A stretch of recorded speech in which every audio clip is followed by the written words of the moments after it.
How to print from a computer. To print from your computer, you'll first need to download the computer driver. You can find the driver on the inkjet printer's product page. Click the link to access the Google Drive file and download the driver.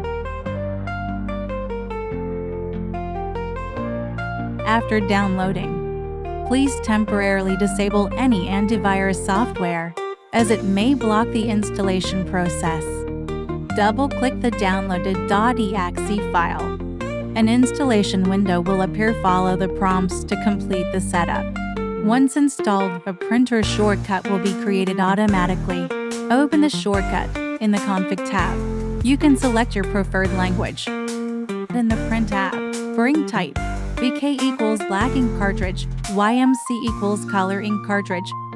For print mode, normal is suitable for most standard paper, quality is recommended for heavyweight cardstock. Next, power on the printer. Connect it to your computer using the original data cable. Make sure the cable supports data transmission, not just charging.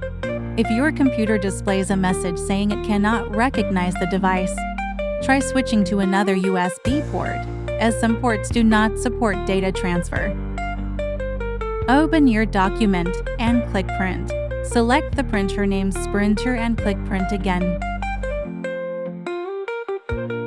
The printer interface will appear. Minimize the window if necessary to view the settings. Insert your paper. Since I'm using a black ink cartridge, I select BK in the ink type. Finally, click Print and the printer will begin printing.